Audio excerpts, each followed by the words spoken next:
une route déserte, brûlée par le soleil, une vieille camionnette, un instant où tout a basculé. Rex, le fidèle chien policier de l'agent Grant, a soudain ressenti quelque chose d'incompréhensible pour un humain. Puis, derrière une vitre sale, une petite main, une fillette, et un seul mot, kidnappé. En un instant, la suspicion s'est muée en rage, et une course-poursuite s'est engagée, où chaque seconde comptait. Mais le véritable secret de cette histoire demeure. Restez avec nous, car cette histoire incroyable vous laissera sans voix. Avant de commencer, n'oubliez pas de liker et de vous abonner. Et surtout, je suis curieux. D'où nous regardez-vous? Indiquez votre pays dans les commentaires. J'adore voir jusqu'où voyagent nos histoires. La chaleur pesait sur l'asphalte comme une couverture humide. Pas un nuage dans le ciel, rien que ce bleu vaste et dur, tendu comme un tambour au-dessus des terres plates. L'air vibrait doucement, déformant les lignes de l'horizon. Le vent ne soufflait pas. Même les herbes sèches au bord de la route semblaient trop fatiguées pour bouger. Grant roulait lentement, la main gauche posée sur le volant, la droite sur la portière entr'ouverte. Son regard balayait distraitement le paysage. Champs brûlés, quelques clôtures mangées par le temps, poteaux électriques solitaires. Il connaissait cette route par cœur. Des années de service, toujours les mêmes lignes droites, les mêmes silences. Pourtant, aujourd'hui, quelque chose l'empêchait de se détendre. À sa droite, Rex haletait doucement, langue pendante, assis mais vigilant. Le berger allemand, noir et feu, avait cette manière d'être toujours en alerte, même quand tout semblait paisible. Grant lui jeta un coup d'œil. Le chien ne regardait pas dehors. Il écoutait. Le moteur ronronnait. Une légère odeur de goudron chaud flottait. Pas une voiture en vue. Juste le ruban gris de la route, fendu par la lumière. Et puis, un son, faible, roue sur bitume, quelque part loin devant. Grant redressa la tête, plissa les yeux. Une silhouette avançait lentement à l'horizon. Un vieux van, bleu, cabossé, l'arrière affaissé comme s'il portait trop de poids. Rien d'inhabituel. Mais Rex s'immobilisa. Sans un bruit, son corps se figea. Son regard se durcit. Un grondement profond naquit dans sa poitrine. Grant fronça les sourcils. Ce n'était pas une alerte classique. Ce n'était pas le signal d'un chien distrait.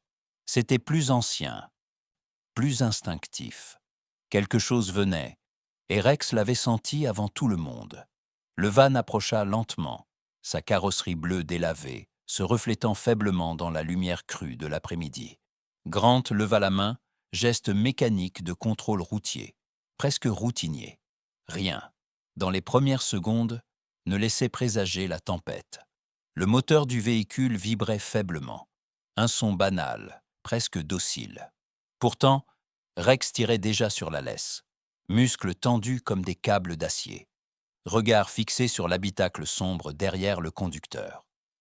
Grant s'avança, échange bref avec l'homme au volant, un visage pâle, des yeux qui fuyaient. Rien que des banalités, rien qui mérite un rapport particulier. Et pourtant, derrière la crasse de la vitre arrière, quelque chose bougea. Grant cligna des yeux. La forme se précisa. Un visage d'enfant, maigre, terreux, avec des mèches emmêlées, tombant sur des joues râpées de larmes séchées. Pas un son, pas un cri, seulement ses yeux, immenses, affamés de secours, plantés dans les siens. Une seconde étirée jusqu'à l'insoutenable. Puis, tout se fissura. La petite main se leva, tremblante, tenant un morceau de carton déchiré. Des lettres noires, maladroites. Un mot qui transperça Grant comme une lame froide. Kidnappé.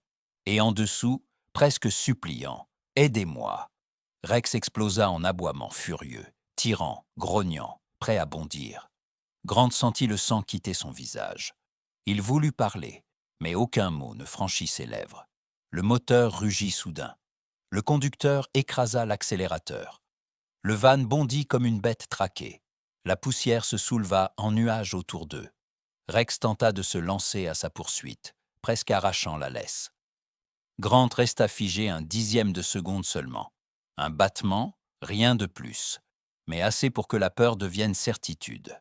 Ce n'était plus une patrouille tranquille, c'était un enlèvement. La poussière s'élevait en nuages épais derrière le van, avalant le bitume comme une traînée de poudre. Rex, sans attendre l'ordre, s'élança dans un grondement sauvage, sa laisse fouettant l'air avant de claquer contre le sol.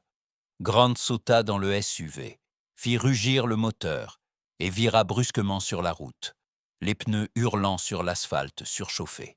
La sirène n'était pas encore enclenchée, mais dans son cœur, c'était déjà l'état d'urgence. Le van filait droit devant, cahotant légèrement, comme s'il portait un poids qu'il ne pouvait plus cacher. La chaleur faisait trembler l'air, mais Grant gardait ses yeux vissés à l'arrière du véhicule. Il guettait ce qu'il avait vu, ce qu'il croyait avoir vu. Et puis, elle réapparut. Une petite main, à peine plus grande qu'un oiseau, plaquée contre la vitre. Son visage surgit juste derrière, les traits tirés, les yeux écarquillés d'effroi. Elle ne criait pas, elle ne pouvait pas, mais elle suppliait. Grant sentit son souffle se bloquer. Cette image, aussi brève qu'un éclair, brûla quelque chose en lui. Ce n'était plus une fuite, c'était une supplication. Une vie suspendue à leur vitesse. Rex courait toujours, sans ralentir, ses pattes martelant l'asphalte. Il ne pensait pas à la douleur. Il ne pensait qu'à elle. Grant enclencha la radio, appela du renfort. Mais il savait déjà. Ils étaient trop loin, trop lents. C'était maintenant.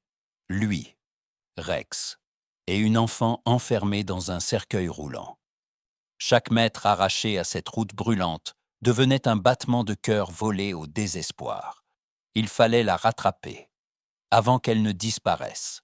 Le souffle de Rex devenait saccadé, brûlant. Son flanc se soulevait violemment à chaque foulée. Le goudron lui arrachait les coussinets, mais il courait encore. Il courait parce que là-bas, enfermé dans ce van crasseux, une petite vie dépendait de lui. Il n'y avait plus de laisse. Plus de maître, seulement l'instinct, brut, absolu. Devant, le véhicule tanguait, zigzaguait. Le conducteur perdait ses repères, écrasé par la panique. Il criait sur la fillette, jurait, frappait le volant. À l'arrière, elle gardait les yeux ouverts. Malgré la peur, malgré le chaos, elle serrait toujours son morceau de carton contre elle comme un talisman. Et dans un éclair de courage, elle se dressa à nouveau, plaqua sa main contre la vitre, espérant que quelqu'un, quelque chose, la verrait encore. Rex vit ce geste. Il n'hésita pas. Il prit de l'élan et bondit, un saut sauvage, fou, contre la portière arrière du van. Ses crocs se plantèrent dans un morceau de tôle tordu, juste assez pour s'y accrocher. Le choc fit dévier le véhicule d'1 mètre. Le conducteur hurla, jeta un coup d'œil dans le rétroviseur, vit cette bête accrochée comme un démon au flanc de son repère. Il tourna brusquement le volant pour le déloger. La trajectoire devint folle. Le van quitta la route. Les pneus mordirent la poussière.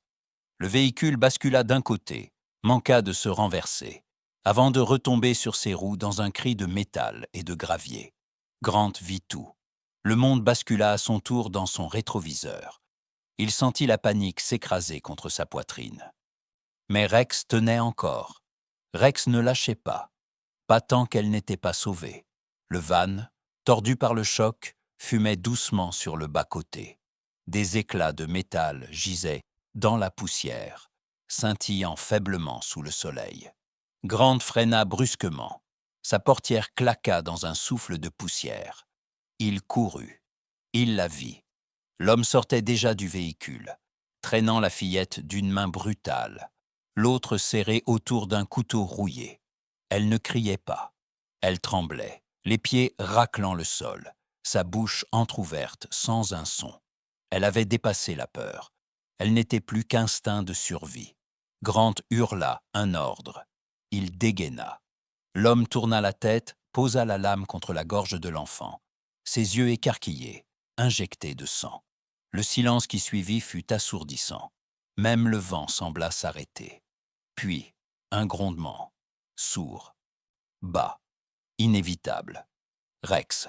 Il surgit sur le flanc gauche, sans avertissement. Pas un aboiement, rien qu'un éclair noir et feu traversant la poussière. Il percuta le ravisseur au torse, toute griffe dehors. L'homme s'écroula, la lame lui échappa, et la fillette tomba en avant, s'écrasant au sol, le souffle coupé. Grant se rua vers elle.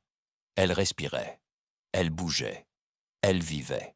Mais ce fut un détail dans le moment où il vit Rex, planté sur le torse de l'homme, l'écrou à quelques centimètres de sa gorge, les yeux rivés dans les siens. L'homme ne luttait plus. Il souriait. Un sourire glacial, presque soulagé. Un sourire qui n'avait rien à voir avec la peur. Grunt sentit le froid le traverser. Ce n'était pas le regard d'un homme seul, c'était celui d'un pion. Et quelque part, dans cette poussière étouffante, quelque chose d'autre se préparait déjà. Rex leva brusquement la tête. Ses oreilles se dressèrent, son corps se raidit. Quelque chose dans l'air, dans l'odeur, dans le sol même, venait de changer.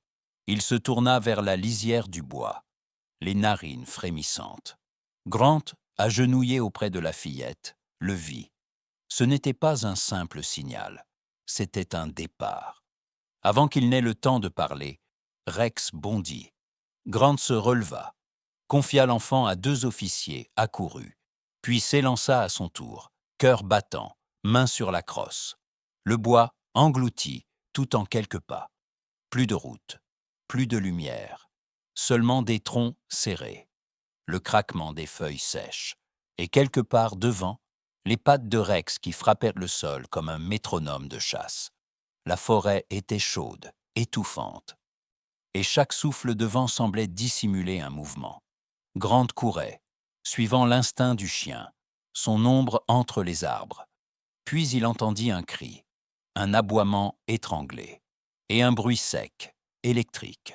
Quand il déboucha dans la clairière, il vit Rex à terre, les muscles contractés, secoués par un spasme violent. Un homme, silhouette tendue, le bras encore tendu vers le chien, tenait un taser fumant. Son regard était froid. Il se préparait déjà à tirer à nouveau. Rex, tremblant, se redressa lentement. Il chancela, mais ne tomba pas. Ses yeux, malgré la douleur, restaient fixés sur sa cible. Grant pointa son arme. Lâche ça. Mais ce n'était pas fini. Une silhouette surgit derrière lui. Planche de bois levée. Un pas de trop. Un souffle. Rex réagit. Il se jeta, tout croc dehors, sur l'assaillant. En quelques secondes, les 2 hommes furent au sol, désarmés, menottés, haletants. Et dans leur regard, Grant comprit. Ils n'étaient pas là par hasard. Ils faisaient partie de quelque chose, de beaucoup plus grand. La lumière de l'hôpital était douce, presque trop blanche.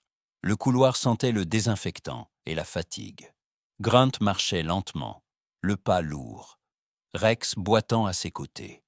Il refusait de rester à l'arrière. Son regard suivait la porte de la chambre, comme s'il refusait de quitter celle qu'il avait sauvée. La petite était assise sur le lit, jambes repliées contre elle, un drap léger sur ses genoux. Ses bras, maigres et couverts de poussière, enlaçaient Rex, qui avait posé sa tête sur le matelas. Il ne bougeait presque plus, mais ses yeux restaient ouverts, présents, veillants. Quand Grant entra, elle leva les yeux. Elle ne sourit pas. Pas vraiment, mais ses traits se détendirent. Il s'assit près du lit. Aucun mot tout de suite. Juste le silence de ceux qui ont traversé quelque chose de trop grand pour être nommé. Puis, timidement, sa voix apparut. Il y en avait d'autres. Elle ne le regardait pas. Elle fixait un point invisible sur le mur. Sa voix était fragile, tendue comme une ficelle. Des enfants, des plus petits. Un garçon. Il avait peur de l'eau. Il disait qu'il partait demain, comme moi. Grant ne répondit pas. Il écoutait, les mains jointes, le souffle suspendu. Elle continua. des morceaux de phrases, entrecoupés de silence. Il nous faisait changer de voiture souvent. On dormait dans des hangars, pas de fenêtres, pas de bruit. Il disait que si je criais, personne n'entendrait, et que si je fuyais, quelqu'un d'autre paierait. Elle serra plus fort le cou de Rex. Je voulais pas que le petit soit puni. Alors j'ai attendu. Trop longtemps. Sa voix se brisa. Grant posa une main sur son bras. Tu as été courageuse, et grâce à toi, on va les retrouver. Elle hocha lentement la tête, mais ses yeux disaient autre chose. Tu promets? Et lui, il ne put que répondre, sans détour. Je te le jure. Les couloirs de l'hôpital semblaient flotter dans un calme irréel. Les bruits, les voix, les pas, tout semblait lointain. Grant s'était adossé au mur, juste à côté de la porte, les bras croisés, les pensées lourdes. Il n'y avait pas de victoire ici, seulement une pause, un souffle arraché à la violence. Quand la mère arriva, elle entra presque en courant. Son visage était ravagé, mais dans ses yeux brillait une lumière que rien n'avait réussi à éteindre. Elle traversa la pièce, ouvrit la porte sans attendre l'autorisation, et quand sa fille la vit, elle se leva d'un bond et s'effondra dans ses bras. Aucun mot ne passa. Seulement les sanglots, le contact retrouvé, la chaleur d'une présence qu'on croyait perdue. Rex, toujours au bord du lit, releva la tête, la queue battant faiblement. La fillette le serra contre elle, ses petits doigts dans sa fourrure, comme pour s'ancrer au monde. Plus tard, dehors, Grant regardait les deux ravisseurs être emmenés. L'un souriait encore, l'autre gardait le silence. Ils avaient parlé, des trajets, des codes, des destinations, des enfants, trop. Il y avait un garçon, un autre transport prévu, une autre nuit, une autre voiture. Ce qu'ils faisaient n'était pas du hasard. C'était une logistique, froide, industrielle, un système. Il sentit une nausée lente lui monter dans la gorge. Mais quand il retourna dans la chambre, il vit Rex couché près de la petite, sa respiration calme. Elle le tenait contre elle. Elle avait encore peur, mais elle dormait. Grant la regarda un long moment, et dans ce silence fragile, il comprit que sa mission venait à peine de commencer. Il se pencha vers Rex, posa sa main sur sa tête fatiguée. « On va les retrouver, vieux. Tous. Si cette histoire vous a touché, partagez-la. Il y a encore tant d'enfants à retrouver. Soutenez-nous en aimant, en vous abonnant et en partageant. Parce que parfois, un simple geste peut aider à faire entendre les voix qu'on ne voit pas.